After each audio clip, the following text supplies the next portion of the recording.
नमस्कार दोस्तों।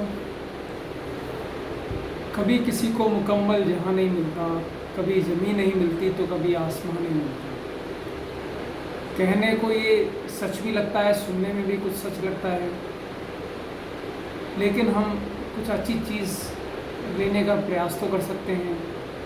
ढूंढने से तो भगवान भी मिल जाते हैं, तो क्यों ना हम एक अच्छी चीज़ लेने का प्रयास करें, उसे ढूंढें। हम कई बार क्या होता है कि मकान लेने के लिए प्लॉट लेने जाते हैं और वहाँ पे हम बहुत सारी चीज़ें हमारे दिमाग में उस टाइम नहीं आती। जब हम प्लॉट फाइनल करते हैं उस टाइम हम जस्ट उसके भाव देख के या वो जगह देख के और उसकी साइज़ देख के हम उसको फाइनल कर लेते हैं, जबकि ऐसा नहीं होना चाहिए। हमें ये चीज़ बहुत बाद में जब रियलाइज़ होती है कि हमने कितनी बड़ी गलती करी है। जब वो एरिया डेवलप नहीं होता है या डेवलप होता है तो आसपास का एरिया है वो इतने अच्छे से वहाँ लोग बाग नहीं आ पाते हैं और अच्छा जो लोकेलिटी हम कह सकते हैं वो नहीं मिल पाती है। तो इसके लिए हम जब प्लॉट लेने जाएं तो कुछ बातों का हम ध्यान रख सकते हैं। जैसे कि आप कहीं प्लॉट देखने गए और आपको पता है कि यहाँ पे अभी ना रोड है ना कोई लोग रहते हैं, जस्ट वहाँ प्लॉट की कटिंग हो रही है। वहाँ कोई बिल्डर है वो प्लॉट काट के बेचना अभी शुरू कर रहा है। तो आपको ये कैसे पता चलेगा कि फ्यूचर में वहाँ अच्छी लोकेलिटी आने वाली है या आपको वहाँ परेशानी नहीं होने वाली है या फ्यूचर के लिए आपका अच्छा इन्वेस्टमेंट है। तो इन्हीं बिंदुओं पर आज हम डिस्कस करेंगे। तो सबसे पहले तो जो मोटे मोटे बिंदु हैं जिनको कि आप सब जानते ही हैं, और जब भी आप लेने जाते हैं तो उन बिंदुओं पे पहले आप भी देखते हैं और मैं भी यही कहूँगा कि जो ज़मीन आप लेने जा रहे हैं उसको आप देख लें कि कहीं वो ज़मीन चरागाह की तो नहीं है, किसी काश्तकार की तो नहीं है, ग्रीन बेल्ट की तो नहीं है। वो अगर शहर में ले रहे हैं तो वह वहाँ के विकास प्राधिकरण से अप्रूव्ड है या नहीं है। अगर अप्रूव नहीं भी है तो 90A या 90B हो। और अगर कहीं कोई खेत के कोई काश्तकार की ज़मीन है तो कन्वर्टेड ज़मीन हो रहायशी। तो ये सब चीज़ें आप देख लें, ये आपको पता भी होगा, क्योंकि ये सब जब अपन लेने जाते हैं तो इन सब चीज़ों का हम पहले ध्यान रखते हैं। बहुत सारी चीज़ें और भी हैं जिनको हम नज़रअंदाज कर देते हैं, उनको हम देखते नहीं हैं या हमें नॉलेज नहीं होने के कारण हम उन्हें देख नहीं पाते। तो उनमें से जो पहला बिंदु है वो ये है कि हमें पहले ये देखना है कि जो हमारी लोकेलिटी है क्या वो भविष्य में जाके एक अच्छी लोकेलिटी बने, क्या वहाँ अच्छे लोग आएंगे, क्या वहाँ जो वहाँ के लोगों का स्तर होगा वो एक अच्छा स्तर होगा। तो ये देखने के लिए हमें क्या करना पड़ेगा, जहाँ हम ले रहे हैं वहाँ ये देखें कि जो प्लॉटों की साइज़ है वो 200 या 200 से बड़ी हो। मैं खाली प्लॉटों की बात कर रहा हूँ, विला की बात नहीं कर रहा या फ्लैट्स की बात नहीं कर रहा, मैं खाली प्लॉटों की बात कर रहा हूँ जहाँ पर बिल्डर खाली प्लॉट काट रहे हैं। तो वहाँ ये देखें 2 या 200 से बड़ी हो। अगर 400 वर्ग गज के अगर वहाँ प्लॉट हैं तो इसका मतलब ये होगा कि वहाँ पे अच्छे लोग ही इन्वेस्टमेंट कर रहे होंगे। अच्छे लोग इन द सेंस जो आगे जाके एक अच्छा रिहायशी इलाका बनेगा, अच्छा डेवलप्ड एरिया बनेगा, वहाँ के सभ्य लोग आएंगे। तो ये आप देखें कि वहाँ प्लॉटों की साइज़ अगर 200 है तो ठीक है, अगर 200 से ज़्यादा बड़े हैं तो आप ये मान के चलें कि वहाँ अच्छे लोग कभी फ्यूचर में आएंगे तो अच्छे लोग आएंगे। मैं आपको बता दूं कि किस साइज़ में किस टाइप के लोग इन्वेस्ट करते हैं। 100 वर्ग गज में निम्न मध्य वर्गीय आय के लोग बाग इन्वेस्ट करते हैं जनरली। इन्वेस्टमेंट पर्पज़ से तो देखिए कोई कहीं पे भी कर सकता है, लेकिन जनरली जो लोग इन्वेस्ट करते हैं वो 100 वर्ग गज या 100 के आसपास, जैसे 100 से कम हो गया या फिर 100 सवा 100 वर्ग गज, 138 वर्ग गज, ये सब प्लॉटों में एक निम्न मध्यम वर्गीय आय वाले लोग बाग इन्वेस्ट करते हैं या रहने के लिए लेते हैं। इनसे ऊपर वाले जो 200 वर्ग गज के प्लॉट हैं वो मध्यम वर्गीय लोग बाग लेते हैं। मध्यम वर्गीय लोग बाग से मेरा तात्पर्य जो कि नौकरी पेशा लोग हैं या कोई अपना छोटा मोटा दुकान मकान चलाते हैं या फिर अपनी ठीक ठाक आपकी रहवासी लेते हैं, जो एक मध्यम वर्गीय जिस फैमिली से हमारा आप जैसे समझ गए होंगे कि जो मिडिल क्लास फैमिली है वो आपकी 200 वर्ग लेती है। और अगर 200 से ऊपर जाते हैं जैसे 400 वर्ग, तो वो एक हाई सोसाइटी लोग होते हैं, जैसे कि बिल्डर, जैसे कि अपने हाई बिजनेसमैन लोग हो गए, उच्च अधिकारी लोग हो गए, या जो एक उच्च वर्गीय या उच्च मध्यम वर्गीय जो लोग हम कह सकते हैं। अब कई लोगों का ये सवाल होता है कि यह सवाल होता है या इच्छा भी होती है कि हम उच्च वर्ग के लोगों में रहें, उन्हीं लोगों में हमारा फ्यूचर, हमारे बच्चों का फ्यूचर रहे, ताकि वो अच्छा सोसाइटी मिले, उनको अच्छे लोग मिलें और अच्छा रहन सहन मिले, अच्छी संग सोबत मिले।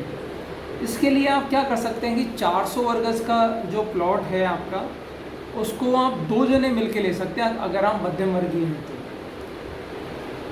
400 वर्ग गज का जैसे जो प्लॉट है, अगर मान लो कहीं अगर 20 के भाव चल रहे हैं, 20,000 के भाव, तो 80 लाख का वो प्लॉट पड़ेगा।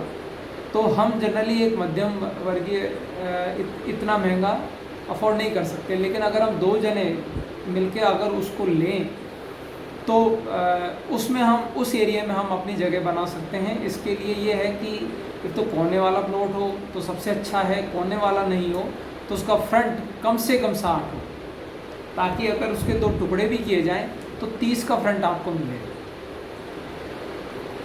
इसके बाद जो आपका अगला बिंदु आता है वो है कि सामने रोड कितनी हो। देखिए, आप चाहे 200 वर्ग गज लें या 400 वर्ग गज लें या 100 वर्ग गज लें, वो आपकी कैपेसिटी पे है, लेकिन रोड जो है वो वहाँ के बिल्डर काटते हैं, या वहाँ का जो सोसाइटी वाले वो काटते हैं, या फिर विकास प्राधिकरण है वो काटता है। तो आपको रहने में कहाँ अच्छा लगेगा, खुला खुला लगेगा, और शाम को जब आप घर से निकलें तो आपको कहाँ पर एक अच्छी फील आएगी। तो उसके लिए मैं कहना चाहूँगा कि कम से कम 40 फुट या 40 फुट से ज़्यादा की रोड हो तो बहुत अच्छा है। 40 फुट की रोड में हमें क्या फ़ायदा होता है कि हम जो घर के बाहर ट्री गार्ड लगाते हैं उसके लिए भी जगह मिल जाती है, उसके बाद हम अपनी गाड़ी भी पार्क कर सकते हैं। अब ट्री गार्ड अब 30 फुट में जनरली समस्या क्या आती है, 30 फुट में हमें ये होता है कि 30 फुट में लोग बाग ट्री गार्ड अपने घर के आगे बनाते हैं, तो ट्री जो 30 फुट में हम 8 से 10 फुट का, हालांकि इतना अलाउ है नहीं, लेकिन ये भारत है, यहाँ सब अलाउ है, माफ़ कीजिएगा, लेकिन काफ़ी कुछ अपने हिसाब से लोग बाग कर लेते हैं। तो हम 8 से 10 फुट का ट्री गार्ड या 5 फुट या 5 से ज़्यादा का ट्री गार्ड तो बनाते हैं हम अपने घर के आगे। तो अगर हम 5 फुट भी मानते हैं, 5 फुट सामने वाला बनाएगा, 5 फुट आप बनाओगे, 10 फुट आपके ये गए, 10 फुट के बीच में आपकी रोड होगी। अब आपकी गाड़ी है, अब आपकी गाड़ी के लिए खड़ी रहने के लिए कम से कम आपको स्पेस 7 से 8 फुट का आपको स्पेस चाहिएगा। तो उसके लिए आप ये है कि गाड़ी आप अपनी खड़ी करोगे तो फिर जो ट्रैफिक है उसको फ्लो होने में दिक्कत आएगी, और बार बार वो हॉर्न बजा के आपको परेशान करेंगे। और आप जैसे ही शाम को बाहर निकलोगे तो आपको थोड़ा कंजस्टेड सा लगेगा, क्योंकि हर कोई घर से शाम को बाहर निकलता है, तो एक थोड़ा सा एक खुला आपको फीलिंग नहीं आएगी। तो 30 फुट में ये काफ़ी सारी कमियां रहती हैं। तो मैं आपको प्रीफर करूँगा आप 40 या 40 से ऊपर वाली रोड को प्रीफर करें। 40 फुट की रोड में मैंने आपको बताया कि अगर हम 5-5 फुट या 8-8 फुट का ट्री गार्ड भी बना लेते हैं, तब भी हमारे पास कम से कम 30 से 35 फुट की जगह रहती है। जो हमारी रोड है वो 10 से 12 फुट या 15 फुट की रहती है, उसके बाद भी हमारे पास 8-8, 10-10 फुट की जगह रह जाती है हमारी कार पार्किंग के लिए। तो वो एक बहुत ही बढ़िया जगह है, आप उसमें आराम से अपनी कार पार्क कर सकते हैं, और उसमें आप चाहें तो वहाँ रोड के पास में प्लास्टर करा के उसको एक अच्छा सा बना सकते हैं। तो ये बहुत ही 40 से 60 और 60 फुट की रोड है, तब तो फिर आप देख सकते हैं कि उसमें फिर कहना ही क्या, उसमें आप बहुत ही ज़्यादा खुला रहेगा। लेकिन 60 फुट की रोड जनरली हमें मिलती नहीं है, या मिलती है बहुत ज़्यादा महंगी मिलती है। तो आप 40 फुट की रोड ट्राई कर सकते हैं।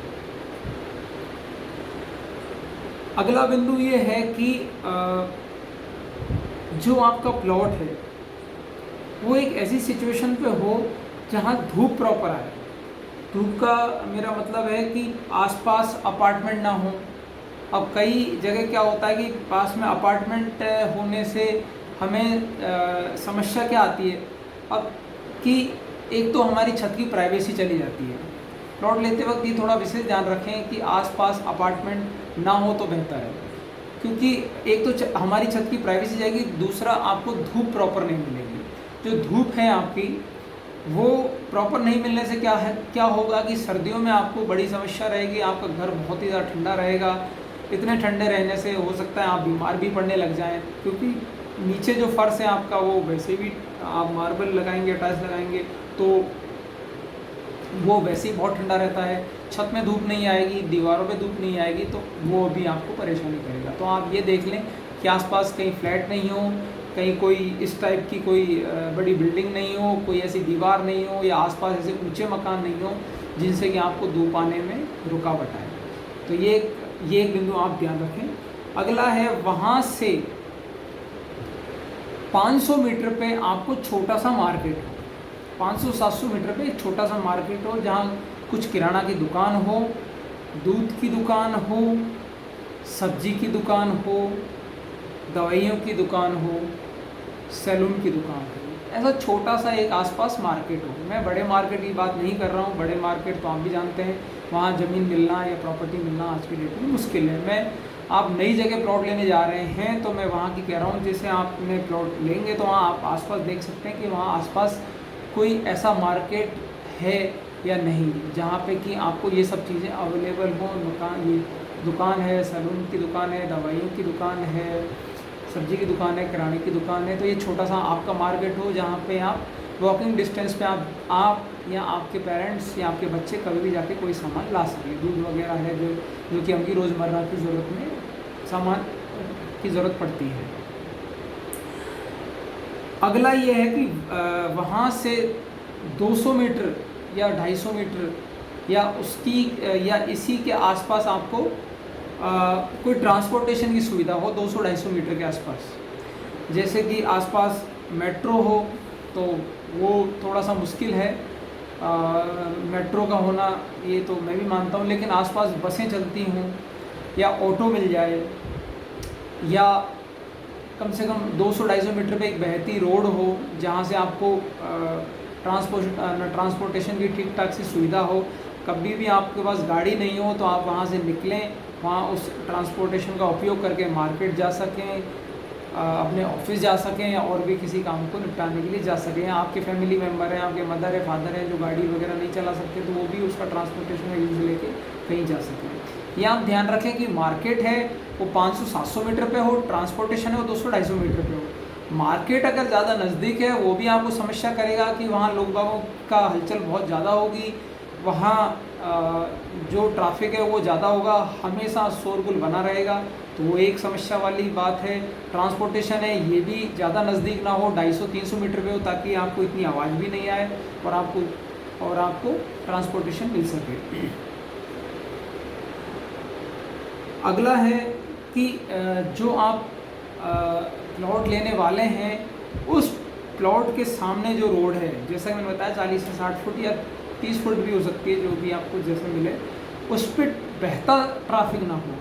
बहता ट्रैफिक का मेरा मतलब है कि वहाँ से फ्रिक्वेंटली गाड़ियाँ नहीं निकलती हो और वो रोड कहीं बाईपास ना हो, वो रोड कहीं निकलता ना हो, जिससे क्या होगा कि बहते ट्रैफिक से हमें नुकसान क्या होगा कि हमारे बच्चे हैं वो शाम को खेलने करने के लिए जब रोड पे निकलें तो उनकी सेफ्टी पर्पज़ से ठीक हो। दूसरा, हम गाड़ी वगैरह या साइकिल या बाइक रखें तो वो भी हमारी सेफ़ रहें।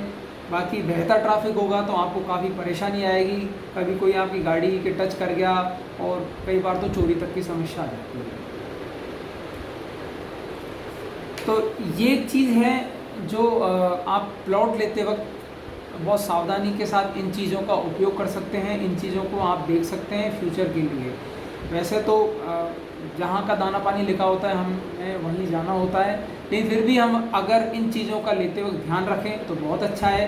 बाकी चीज़ें आप जानते ही हैं, जैसे कि मैंने शुरू में बताया कि वो प्लॉट हैं वो विकास प्राधिकरण से अच्छा हो तो बहुत अच्छा है, वो प्लॉटों में कुछ डिस्प्यूट ना हो, कोई वहाँ का कोई कोई कोर्ट स्टे ना हो, ग्रीन बेल्ट ना हो, चरागाह की ज़मीन ना हो, कोई काश्तकार की ज़मीन ना हो, और जो जो जो प्लॉट है आपका वो अच्छी लोकेशन पे है, जो भी मैंने आपको पॉइंट बताया।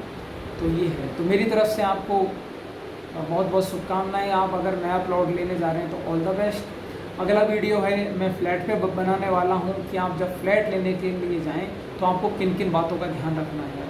फ्लैट लेने के लिए हमें काफ़ी सारी चीज़ें, इनके अलावा और भी चीज़ें देखनी होती हैं। हम जब सोसाइटी में फ़्लैट लेते हैं या इंडिविजुअल फ्लैट लेते हैं तो हमें क्या क्या देखना होता है, इसके लिए हम अगली वीडियो पे चर्चा करेंगे। नमस्कार।